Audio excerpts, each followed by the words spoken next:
Hello, my name is Thomas. Welcome to British Culture. Albion Never Dies. This episode I'm talking about James Bond in China. China is very topical for me because whilst I'm recording this in the UK, by the time it releases, I should be in China. I work currently for the University of Leeds. I teach academic English and I'm about to go on an academic exchange, teaching a course over there. Something I'm really looking forward to. Of course, not my first time in China. I lived there for 6 years and I studied Chinese as part of my initial undergraduate degree some time ago, although I always feel I could be better. Perhaps it's not surprising that two of my favourite James Bond films are The Man with the Golden Gun and Tomorrow Never Dies. Both of them have a bit of an eye on China in different ways, and I'll talk about them a bit later in the episode. Anytime I talk about James Bond, I like to go straight to Ian Fleming, the original author who created the character of Mr. Bond, James Bond. The word China appears in almost every Fleming novel, and yes, I have checked, but usually a reference to China ware, or more commonly, kind of China doll eyes, as in the China dolls that are made in Germany and Austria, especially for Blofeld, where he's emphasising the fact that you can see the whites all around the coloured parts of his eyes. Now, Ian Fleming's James Bond did not visit mainland China, but Fleming did visit Hong Kong, and he wrote about it in his great travel book, Thrilling Cities, which I rarely enjoy. I have walked around Hong Kong using Fleming's writing as a guide. His reference to the Peninsula Hotel being the best is still absolutely true, although much else has, of course, changed. But when Fleming went around Hong Kong, he was following in the footsteps of another British author, Richard Mason, who was the author of The World of Suzie Wong. Now, if that sounds familiar, there are a couple of other 007 connections. It's referenced in The Man with the Golden Gun by M, and the star of the original West End stage adaptation of the book, Sai Chin, appeared in You Only Live Twice. Sean Connery asks her in the pre-title sequence, why do Chinese girls taste different from all other girls?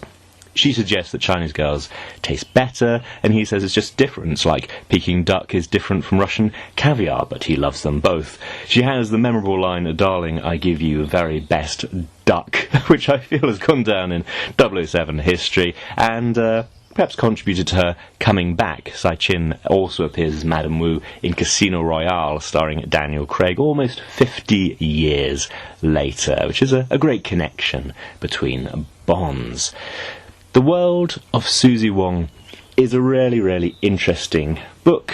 It was one that was kind of historic by the time that Ian Fleming was writing. So rather than talk about it, I thought maybe I'll just read out a really interesting section from the second chapter, so there's no great spoilers, and the second part of the second chapter, where the main character has come across a character, Suzie Wong, and then starts to encounter her again. There are some adult themes in this book, just so you know. Suzie Wong, alias Wong Mi-ling, did not reappear that night after all, and I did not see her again until the next morning when she came into the bar about lunchtime. She was dressed exactly as she had been dressed on the ferry, in the green denim jeans and her hair in a ponytail. I suspect that this was no accident, but a gesture of defiance. She sauntered past my table, pretending not to see me. Suzie! She took no notice, but went on. However, Susie's behaviour was full of surprises, and a few minutes later she sauntered up again of her own accord. You mind if I sit down? Of course not, Suzie. Her manner neither admitted nor denied recognition. Her face was expressionless.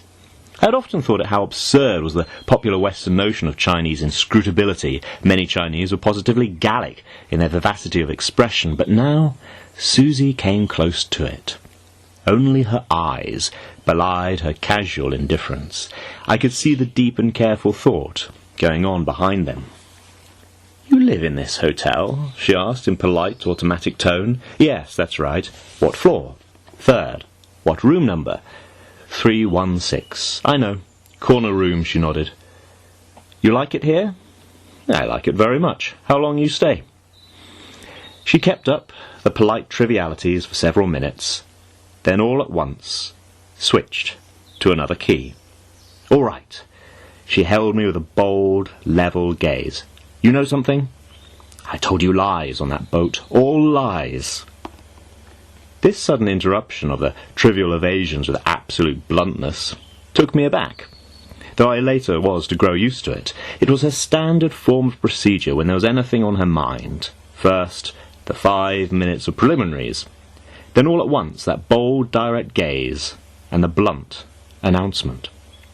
The gaze was always quite unflinching, and would be maintained for minutes on end. I had never known anybody with a more direct look than Suzie. It was one of the reasons that I found her so difficult to deceive. Well, don't worry about it, Suzie, I said. I'm always telling lies. I don't mind a bit. You want to know why I told those lies? You don't have to explain unless you want. Yes, I want. Her eyes held mine evenly. You ever go to the cinema? The cinema? Yes, often. Then say one day you go to the cinema and see a film, and the hero man is very rich, very good looking, and he has a big car and a beautiful girlfriend, and they go into the mountains where everything looks beautiful, and there is snow, and they are very happy. All right. You believe everything true? I believe whilst I'm watching it. I believe enough to enjoy it. Yes. Only you know the hero man is only pretending. You know, maybe from the newspaper, that rarely he is very unhappy. Just got divorced from his wife. And you know the film was made up in someone's head. You know it is just a story like Chinese opera. You believe, but you don't believe. That's quite true, Suzie. All right. So sometimes I make up a story in my head. And I believe. And I don't believe. She went on to elaborate this explanation with a lucidity that took my breath away. She had known exactly what she was doing. What was she in reality? A social outcast, engaged in a dirty job? A bad girl who could never get married? And what did she want to be? A rich girl of good family? A good girl, with virginity intact and marriage in store, and playing this fantasy role with a stranger and making him believe in it. She could believe in it herself, believe in it enough to supply authentic detail like the rich girl's enjoyment of riding in tramcars, believe in it the same way that she could believe in films. Believe and not believe. But you never did a dirty job like me, she said, when she had finished. I don't think you understand. So that is a section from the world of Suzie Wong, my edition from 1957. Later on, Ian Fleming would travel for the Times newspaper and write a series of articles that were published as Thrilling Cities. I really enjoy this, and I often dip into it. Actually, it's probably one of my most thumbed Flemings. And here he gives his take on, the book that I just read an extract from. Fleming writes, Richard Mason, with his splendid book The World of Suzie Wong, has done for a modest waterfront hotel what Hemingway did for his very different Harry's Bar in Venice. The book, though, like A Many Splendid Thing by Han Suyin, read universally by the literate in Hong Kong, is small-mindedly frowned upon, largely, I gather, because miscegenation with beautiful Chinese girls is understandably an unpopular topic with the great union of British womanhood. But the Suzie Wong myth is in Hong Kong to stay, and Richard Mason would be amused to find how it has gathered depth and detail. In fact, it seems, for instance, perhaps the only known fact that when he was in Hong Kong, Richard Mason did live in a waterfront establishment called the Luck Kwok Hotel, transformed in his book into the Nam Kok Hotel of Pleasure, where the painter Richard Lomax befriended, and after a comic, tender, romantic, and finally tragic interludes, married the charming prostitute Suzie Wong. As a result of the book, the Luck Kwok Hotel, so conveniently placed near the Fleet landing stage and the British sailors' home, has boomed. solitary girls may still not sit unaccompanied in the spacious bar with its great and many splendid jukebox. You must still bring them in from outside, as Lomax did, to prevent the hotel becoming, legally, a disorderly house.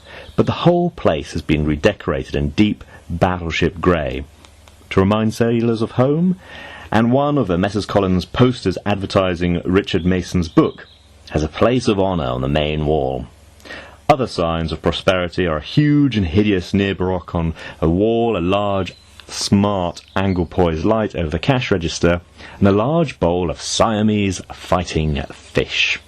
It is also a sign of fame of which the proprietor is very proud, that the totally respectable Prime Minister of Laos and his foreign minister stayed at the Luck Kwok Hotel on a visit to Hong Kong. If you inquire after Suzie herself, you are answered with a melancholy shake of the head and the sad, dramatic news that Susie's marriage failed and she is now back, quote, on the pipe, end quote. When you ask where you can find her, it is explained that she will see no other man and waits for Lomax one day to return. She is not in too bad a way, as Lomax sends her regular remittances from London. But there are many other beautiful girls here, just as beautiful as Suzie. Would you care to meet one, a very particular friend of Susie's? I don't know how much the sailors believe this story, but I suspect they are all quite happy to put up with Susie's friend, and I, for one, greatly enjoyed exploring the myth. Well, that's Ian Fleming's take on the world of Suzie Wong, referenced in The Man with the Golden Gun, and that gives us our first connection between, well, the world of James Bond and China. It's a little thing, but something I very much enjoyed looking into. Now, of course, the first James Bond book to be adapted to film was Dr. No. Now, his origin story is somewhat different in the movie to how it is in the book. Here, as ever, I'm going to hove a bit closer to the book, Dr. No. In the original novel, he is, of course, half Chinese, as he explains to Mr. Bond, James Bond. Dr. No said, "I was the only son of a German Methodist missionary and a Chinese girl of good family. I was born in Peking, but on what is known as the wrong side of the blanket. I was an encumbrance. An aunt of my mother was paid to bring me up." Dr. No paused. "No love, you see, Mr. Bond. Lack of parental care." He went on. "The seed was sown. I went to work in Shanghai. I became involved with the Tongs, with their illicit proceedings. I enjoyed the conspiracies, the burglaries, the murders, the arson of insured properties. They represented revolt against the father figure who had betrayed me. I loved the death and destruction of people and things. I became adept in the technique of criminality, if you wish to call it that. Then there was trouble.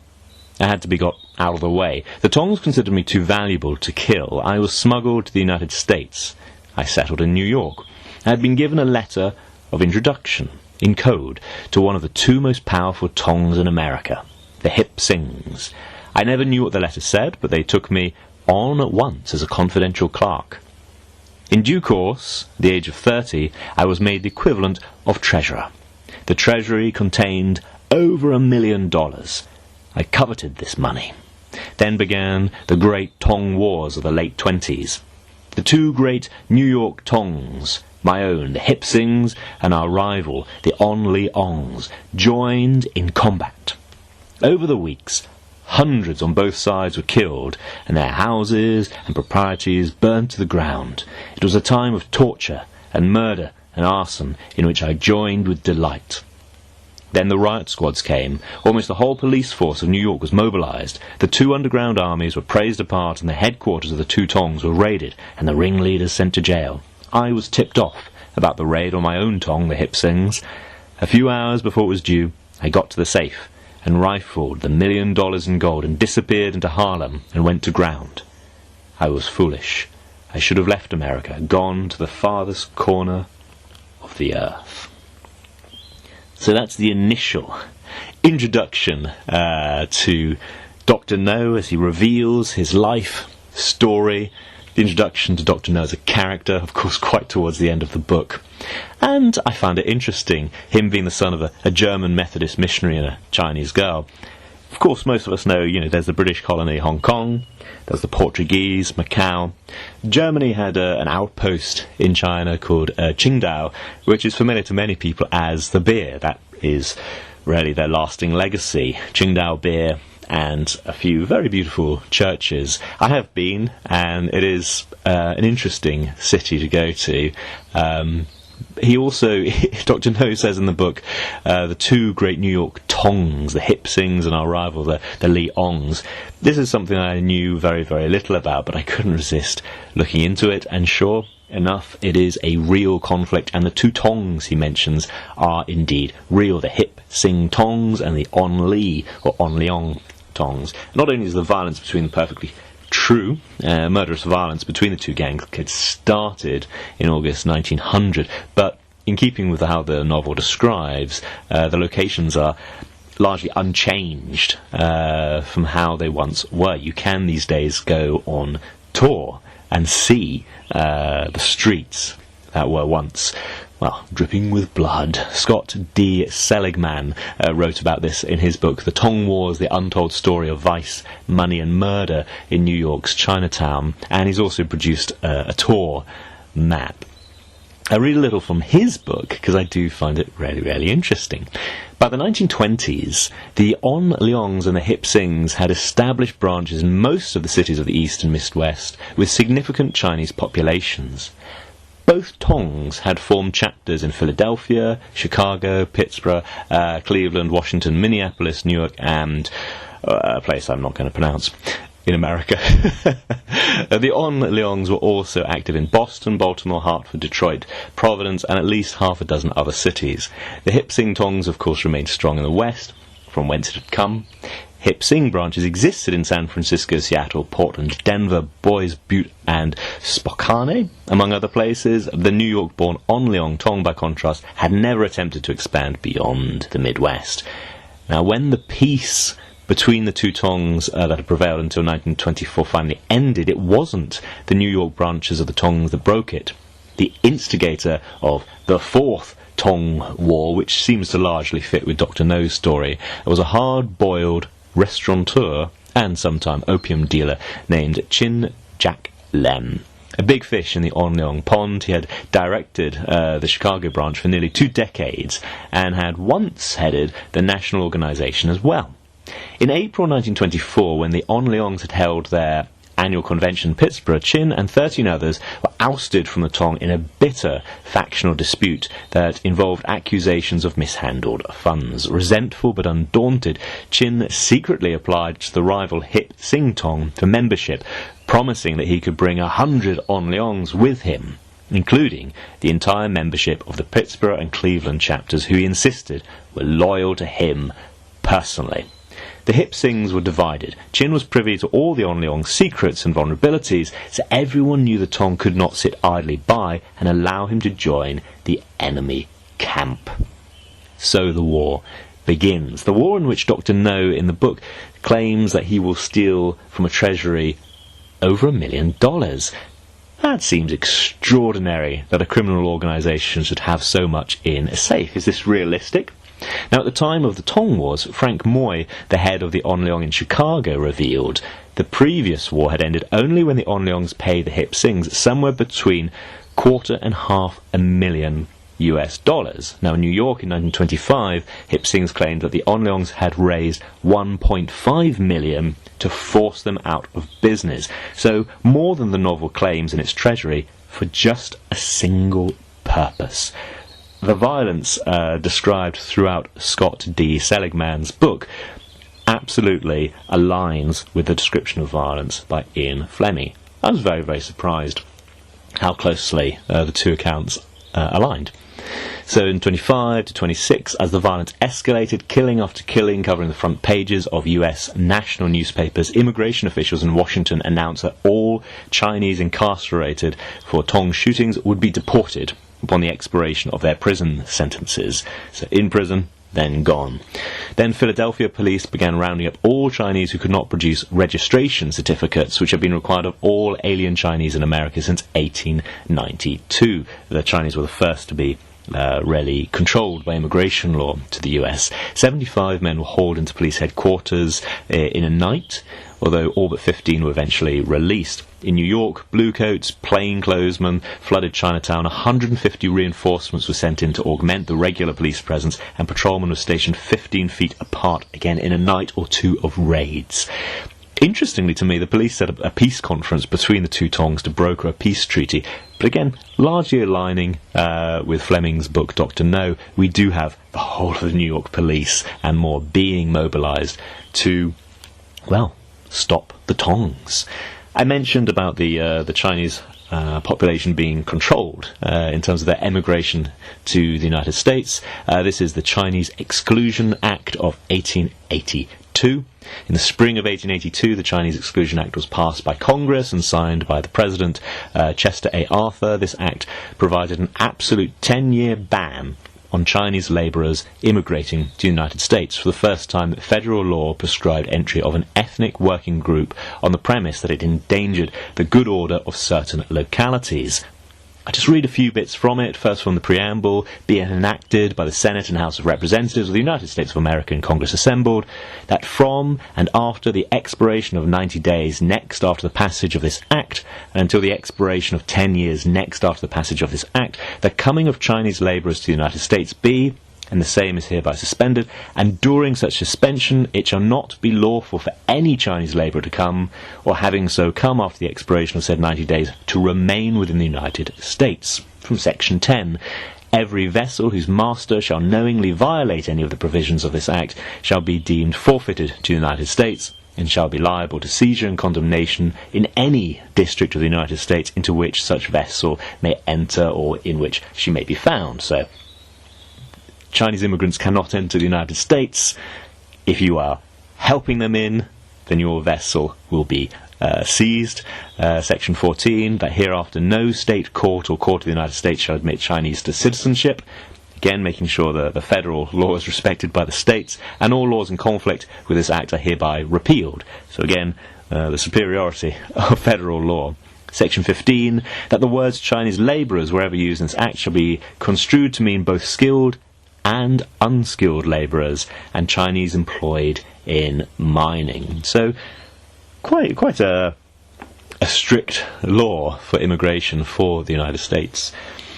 Going back to the deportations in the 20s, Emory R. Buckner was the U.S. Attorney for the Southern District of New York. He declared his intention to deport every Chinese found who was unable to prove his eligibility to remain in the United States. So, September the 11th, 1926, he warned the Tong bosses, every Chinaman we mark for deportation will go back to the Orient, and all the funds and power you have, all the lawyers and pull you may think you have, will not stop us. Now, Buckner threatened to use this fact to begin wholesale deportations of Chinese in order to suppress the Tongs. He wasn't bluffing, he wasn't acting alone, he had Washington backing him up, fed up with the machinations of Chinese Tongs, squarely behind him, and the raids began late on September the 11th, extending into the wee hours. Federal agents acting under Buckner's orders rounded up a total of 68 people. 6 were able to prove they were legal residents, 14 claiming they could do so if permitted to fetch their papers. 5 others were turned over to the police for carrying weapons. Most of those remaining were Chinese seamen who had overstayed the 60-day limit allowed by that point for foreign sailors. They were placed under arrest, arraigned and sent to Ellis Island, where they were held without bail to await deportation.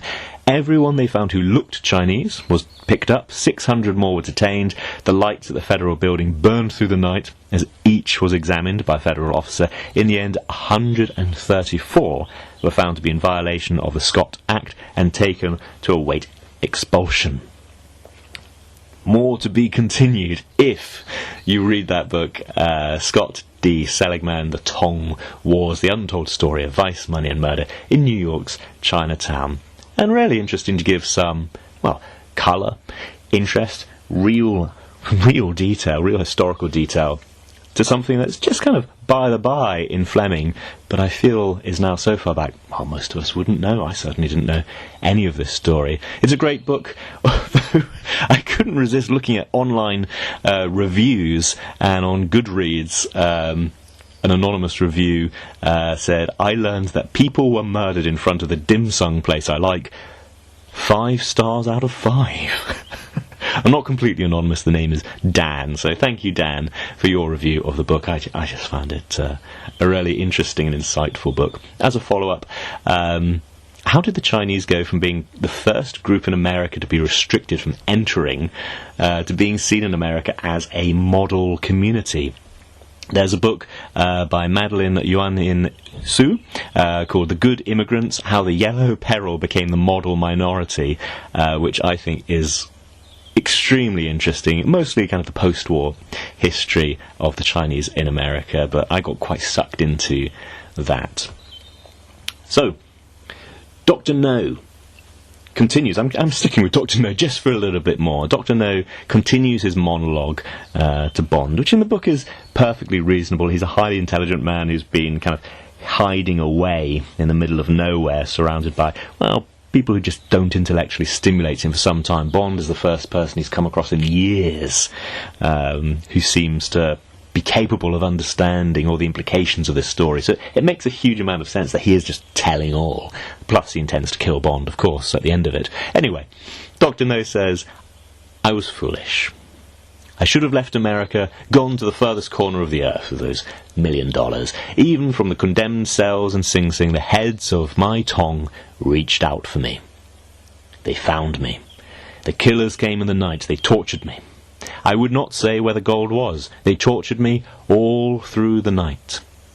Then, when they could not break me, they cut off my hands to show that the corpse was that of a thief, and they shot me through the heart and went away. But they did not know something about me. I am the one man in 1,000,000 who has his heart on the right side of his body. Those are the odds against it, 1 in 1,000,000. I lived. By sheer willpower, I survived the operation and the months in hospital, and all the time I planned and planned how to get away with the money, how to keep it, and what to do with it. It was, Mr. Bond, a time for firm, clear decisions. When they let me out of the hospital, I went to Silverstein, the greatest stamp dealer in New York. I bought an envelope, just one envelope, full of the rarest postage stamps in the world. It took weeks to get them together, but I didn't mind what I paid. In New York, London, Paris, Zurich, I wanted my gold to be mobile. I invested it all in these stamps. I had foreseen the World War. I knew there would be inflation. I knew the best would appreciate, or at least hold its value. And meanwhile, I was changing my appearance. I had all my hair taken out by the roots. My thick nose was made thin. My mouth widened, my lips sliced. I could not get any smaller, so I made myself taller. I wore built-up shoes. I had weeks of traction on my spine. I held myself differently. I put away my mechanical hands and wore hands of wax inside gloves. I changed my name to Julius No. The Julius, after my father, and the No, for my rejection of him and all authority. I threw away my spectacles and wore contact lenses, one of the first pairs ever built. Then I went to Milwaukee, where there are no Chinamen, and enrolled myself in the Faculty of Medicine. I hid myself in the academic world, the world of libraries and laboratories and classrooms and campuses, and there, Mr. Bond, I lost myself in the study of the human body and the human mind. Why? Because I wished to know what this clay is capable of. I had to learn what my tools were before I put them to use on my next goal: total security from physical weakness, from material dangers and the hazards of living. Well, here, finally, I find a flaw with Fleming, which is the city of Milwaukee. Wing Wao is believed to be the first Chinese resident in mid-1874. He opened a laundry near 86 Mason Street, for those who know the city. But in 1887, the number of Chinese laundries in Milwaukee grew to 30. In 1889, anti-Chinese riots occurred in Milwaukee. The riots began after the Milwaukee Sentinel ran a story about Ha Ding and Sam Yip Ya taking in young white girls to work in the sex trade. On March the 11th, 1889, after protesting at the courthouse, the rioters moved to the Chinese laundries, throwing stones at the businessmen and threatening to lynch the owners. Although some of the girls testified they had willingly gone to the laundries, Sam Yip Ya and Ha Ding were found guilty of sexual felony. From about 1915 until the 1940s, the Chinese community in Milwaukee, though, was controlled by the Tong, a Tong being that secret society. I probably should have said that about 20 minutes ago in the podcast. Among its activities, the Tong determined where Chinese businesses would operate, oversaw the sale of Chinese businesses, and forced Chinese residents to pay at least $10 a month to support the Chinese during World War II. Now, with the repeal of the Chinese Exclusion Act in 1943, Chinese immigration to Milwaukee rose. Many new immigrants received assistance from the International Assistance of Wisconsin, which later helped Chinese immigrants start a Chinese-American civic club that promoted Chinese history and culture through lectures and participation in folk fairs.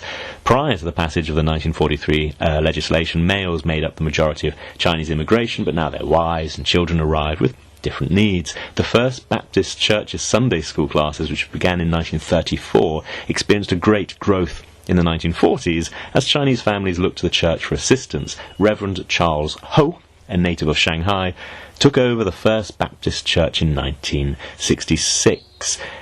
Currently, 21st century, around 7,500 people report Chinese ancestry in the metropolitan area of Milwaukee. So we do have at least one other Chinese person in Milwaukee apart from Dr. No. That's one inaccuracy. Another interesting point is that Dr. No claims that 1 in a million people have their heart on the other side. In fact, it's present in about 1 in every 12,000 live births. It's not always tracked all the way to adulthood because, for the most part, it's completely unproblematic. In fact, it is unproblematic in itself, and I must admit I wasted a very good long afternoon reading about this in academic libraries currently working at the University of Leeds. So I enjoyed reading about that and the 3 different types of how hearts can be arranged away on the other side of the body. And I just found it really, really interesting. But it is unproblematic by itself, therefore it's not heavily tracked. Half an hour in, maybe time to move to the James Bond movies, which are, of course, why the Bond character is so popular. So, as in the first and fifth James Bond film, Dr. No and You Only Live Twice, the People's Republic of China does appear as the driving force behind Bond's opponent. The creators of the cinematic Bond linked the first few films of the series to the rising threat of Red China. Now, they use the term Red China quite a bit in the early films, and I think now that's become a little bit lost, why they're referring to it as Red China. It's red as opposed to the Kuomintang, or ROC-led government, which retreated to Taiwan after the Chinese Civil War. The BBC has a quick explainer on this, a very quick one. The BBC said the island, which is roughly 100 miles from the coast of southeast China, has been home to various indigenous tribes for centuries. Historical sources suggest it first came under the full control of a Chinese empire in the 17th century. It became a Japanese colony in 1895 after the Qing Empire lost the First Sino-Japanese War. Then by 1945, after Japan lost World War II, China took the island, but now a nationalist government led by General Chiang Kai-shek was in power. This was at the height of a decades-long conflict between Chiang's forces and Mao Zedong's Communist Party. So when the Communists won in 1949, Chiang and what was left of the Nationalist Party, known as the Kuomintang, or KMT, fled to Taiwan, where they ruled for several decades. They called this the Republic of China, ROC, but a name Taiwan has retained. I might suggest, as a very poor analogy, you might say, what if in the American Civil War, if the South had moved its government to Cuba and had continued to claim that it was the rightful government of the whole of America, that would be a good kind of little analogy. Or perhaps during the English Civil War, if one of the two sides had retreated to the Isle of Wight and continued to kind of rule the Isle of Wight whilst the rest of England was governed by the other party, that would be a kind of similar scenario. But of course, China and Taiwan have a unique and quite interesting relationship. I have actually been to both, spent some very interesting times in Taiwan. Now, of course, Goldfinger, the idea, the villain's plot, I hope I'm not spoiling this for anyone, is that Goldfinger will irradiate the gold at Fort Knox. In the book is that he will steal it, whereas in the film he'll irradiate it, which means that the world's remaining supply of gold will go up in value, his own personal supply, for example. He gets the bomb from the Chinese in the film 1 month after the premiere of the movie Goldfinger. The People's Republic of China, Red China, would test its first atomic bomb at the Lop Nor site in 16th of October 1964. A really, really good example of how 007 lives just 5 minutes in the future. He's always got his finger on the pulse. So if you want to read more and more about that, I think it's the International Institute of James Bond Studies, which has an article on this entitled A Second Evil Empire, the James Bond series, Red China, Cold War Cinema, by S. Gehring. Pretty recently, 2019, recently for academic writing. I think Goldfinger plays really well into that Red China threat. So yeah, not in the book, but in the movie, the Chinese are paying for this whole scheme. It's not particularly highlighted in the film, but it is there. It's an essential part of the movie plot, and it's a great change. What would always excite my family as we watch Goldfinger is the appearance of Burt Kwok. Burt Kwok, who will return to the Bond franchise. Burt Kwok is, of course, the British-Chinese actor in the 50s, 60s, 70s. He also played Kato, the karate instructor in The Pink Panther, Major Yumachi in the TV show Tenko, and of course in the 1990s, Harry Hill's long-lost brother, where the white comedian Harry Hill says, "I know what you're thinking. We look exactly the same." Burt Kwok was born on the 18th of July 1930 in Warrington, in Lancashire. While his Chinese parents were on a business trip touring Europe, he was brought up in Shanghai, where his father, descended from a Tang dynasty general, was a textile tycoon. Between the ages of 12 and 16, he attended the Shanghai Jesuit Missionary School, which he described as the Far East equivalent of Eton College. He left China in 1947 when his parents returned to Britain and was sent to the United States to complete his education. 1953 he graduated from college in Maine. The Kwok family fortune was, of course, lost in the Chinese Communist Revolution in the 40s, so in 1954 he returned to Britain, where a girlfriend, quote, nagged him into acting, according to one interview he gave. He certainly did grace our TV screens a great deal. Kwok was appointed an Officer of the Order of the British Empire in the 2011 New Year Honours for his services to drama. So he is, of course, in Goldfinger, and we see him again in You Only Live Twice. In You Only Live Twice, Spectre, led by Ernst Stavro Blofeld, is hired by an unnamed Asian power to provoke a war between the USA and the Soviet Union by hijacking their spacecraft. Who is that unnamed Asian power? It's strongly implied to be Communist China. I'll just touch on this briefly. It has a scene at the beginning in Hong Kong, a fun scenario, I believe, written by Roald Dahl, who is better known in the UK as a children's author than a screenwriter, although he did, of course, write the scripts to Chitty Chitty Bang Bang, which is another Fleming book that got adapted to screen. Now, this film, You Only Live Twice, claims that Bond got a first in Oriental languages, which doesn't seem very likely for the book character. The book, of course, is a very, very different animal. And I often wonder, what language does Bond speak? So Connery supposedly is fluent in Japanese. Lazenby has an amazing changing voice, depending on whether it's Lazenby's own voice or someone dubbing him. Moore, of course, Roger Moore speaks Spanish and Italian. Dalton, I'm not sure if we get too much of an insight into what he speaks. Brosnan, Russian but not Chinese. It's a very interesting one. In Tomorrow Never Dies we discover his linguistic limits. Oh, he speaks a bit of Dutch, doesn't he? And of course, that's when he says to Wei Lin, you type. He clearly doesn't speak Chinese. Craig, it goes back to the Spanish and Italian of the Moore era.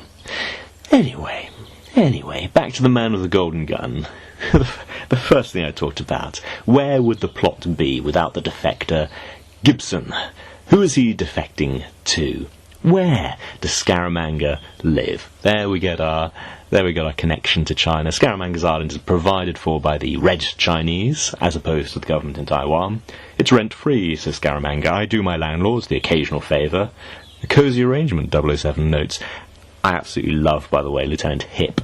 I think he's one of the best James Bond ally characters. He's a character for me who lives long after he's left the screen, and I certainly wouldn't mind seeing maybe a book, The Adventures of Lieutenant Hip. I think he's a fun character, and I enjoy seeing Macau and Hong Kong in the movie, and I've been round to all the locations. They didn't actually go to Macau, of course. They filmed everything in Hong Kong because that would require very, very different permits, and everybody was already in Hong Kong, and they both use the traditional Chinese characters, so it's quite easy for one to double as the other. And in fact, they do move throughout the kind of north-south of Hong Kong, so that you see Shim Sha Shui, join the Peninsula Hotel, that kind of area, and they go up to the New Territories when they're filming Macau. So they do look really, really different anyway, so it looks very, very different on screen. One point that I may have talked about in the past, but I'm going to expand a little bit here, is the Roger Moore movie For Your Eyes Only, the first James Bond film directed by John Glen, who I had the pleasure of interviewing some time ago now. Now, For Your Eyes Only has Bond saying, "When you set out on revenge, first, dig 2 graves." He says this is a Chinese proverb, and I've often been interested in this. Now, for example, I've got a Chinese chat group, 358 Chinese people in it, who were really, really good students of mine over the years that I lived there and taught there. Now, their general consensus was that this is not a Chinese saying. So 358 Chinese people tell me, if they're not speaking up, then obviously there's about a dozen who are really, really active. But they believe it's not Chinese. They can think of related ideas, and of course they can translate it. Zhu Rongji said in the 1990s that he'd dig 100 graves, 99 for corrupt officials and 1 for himself. So, they could kind of get that idea. A friend of mine, who I think didn't want to be attributed in this one, suggested that a great deal of Chinese fiction wouldn't work if you didn't take revenge. A huge amount of it was a master being killed and then the young guy goes on revenge. Also, it just doesn't kind of sound right. It just doesn't sound like other Chinese proverbs, or rather, it doesn't sound like a Chinese proverb. Again, another friend suggested, before the monkey sets out to revenge the fallen rat, he must first dig a dragon and a monkey-sized grave. I mean, if it was like that, it would be slightly more believable and realistic. If it works too well in English, it generally was said in English in the first place. I've also heard this attributed to Confucius. It's not in the copy that I read. Maybe Lao Tzu. Actually, it's not there either.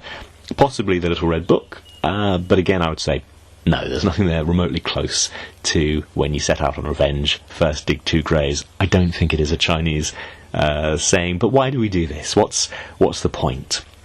It often happens that, Winston Churchill and Mark Twain are kind of centres of mass. They said a huge number of really, really cool things. But for some reason that means they attract quotes from a whole wide range of sources. And even when Churchill and Twain have quoted somebody else and attributed it, then people quote what they said as if it was Churchill or as if it was Mark Twain. So you do get certain centres attracting them. It is a linguistic phenomenon. Equally, I found over the years an interesting fashion for national sayings. I once saw something on the internet said it was a Turkish saying, which I can absolutely say it is not a Turkish saying. I won't even repeat it. I don't think it should be copy-pasted across the internet too often. At one time, say the beginning of this century, there was lots of use of this phrase. There's an African saying, which was oddly non-specific for where in Africa a saying might come from, given the range of languages, the range of cultures that are in Africa, and again, Chinese saying. There's a few kind of odd little exceptions. There's quite a few kind of oldie-worldy Midwestern sayings that are often said to be oldie-worldy Midwest, but actually do come from China due to the Chinese railwaymen. They moved on, but a lot of their staying stayed behind. So that's really unusual when it goes the other way. My rule of thumb is that if something sounds really, really good in English, the chances are it's actually an English saying. Somebody made it up in English. At the very least, it will be an interpretation, not a translation. So, some people might say it was Voltaire who said that with great power comes great responsibility, but in fact, he didn't really phrase it like that. He phrased it in French. And the saying, with great power comes great responsibility, is in fact a Spider-Man quote. He's drawing on ideas from elsewhere, but it is a Spider-Man quote. Oh well, I can see why you don't always want to be quoting Spider-Man in your professional environment, but it is a Spider-Man quote. It's just drawn from other ideas. I'm moving through the Bond franchise, the movies franchise, pretty quickly, talking about James Bond in China, trying to return to that idea. So License to Kill, of course, has the men and woman from Hong Kong. It's the 1980s, so of course they're doing, martial arts, they're ninjas or whatever they're supposed to be, which I think is quite good fun. Tomorrow Never Dies, like I say, it's my favourite modern Bond post-90. Wei Lin, played by Michelle Yeoh, her story gets expanded in the novelisation by Raymond Benson, which is a very, very good read and a great way to relive the movie, along with Carver and Stamper's intriguing relationship which connects into Hong Kong. This is my favourite James Bond novelisation. Not that I've read a huge amount, but I will keep reading them. So far it stays as number one. China, by this point in Tomorrow Never Dies, is actually quite sympathetic, perhaps more similar to how the USSR was portrayed in The Spy Who Loved Me and Octopussy. Overall, a good country with an attractive female ally agent and one rarely bad apple, like in Octopussy. The more things change, well, the more they stay the same. And I found that a really interesting way to deal with, the rise of China, the post-Soviet era. Well, instead of the Soviets, we now have the Chinese. Interestingly, Tomorrow Never Dies was at one point in development going to be a Hong Kong handover film, but timings just really didn't work out. I wonder if those ideas will ever come up again. Oh, in 0-10, also by Raymond Benson, it is about the Hong Kong handover. It's a great adventure story, developed completely apart from the movies. There's no connection. I reviewed this on my YouTube channel, and I was absolutely delighted to meet Raymond Benson and have him sign my copy, as it's a real favourite. Again, Benson told me in my interview, we've discussed this in person, he was looking at UK interests. So his first novel is Hong Kong, the second is Cyprus, third Nepal, and so on and so on and so on. But this idea of the Hong Kong handover, I wonder if it will ever come up again. Well, they kind of reference it in Die Another Day. Bond goes to Hong Kong. Mr. Chang says, "Hong Kong is our turf now, Bond." And he's told, "Don't worry, I'm not here to take it back." So we have our renewed era of cooperation, calm, cool, confidence. And it's Silver's story in Skyfall, where we finally get back to the Hong Kong handover. He was a Hong Kong agent who went beyond his brief, spying on the Chinese. M says the Chinese were onto him, and he was a British agent, handed over in exchange for a smooth handover and 6 other agents. So yes, finally, we're at the end. By the time this releases, I should be back in mainland China, so there may be a little pause in the podcast, partly as communication can be quite challenging when I'm out there, but mostly because I expect to be very, very busy with my work and travel. So if you would like another podcast a little bit similar to this, about James Bond and a certain culture, do check out James Bond Club Ireland. They have a phenomenal podcast. Of course, I've been on it, but the episode that I really recommend is Irish Friends and Foes. I found it to be hugely entertaining and informative, giving me new information about, well, both 007 and Ireland. I really, really enjoyed that. I hope you enjoyed this episode, thoroughly going into the original novel, Dr. No, and having a bit of an oversight about Bond in China. If there's anything I missed, just reach out to me on Instagram at Fleming Never Dies. Email me, albionneverdies@gmail.com, or just go to the contact me form on my website, albionneverdies.com. It may be a little bit slow in getting back to you right now, but I will get back to you. Thank you for listening. See you later.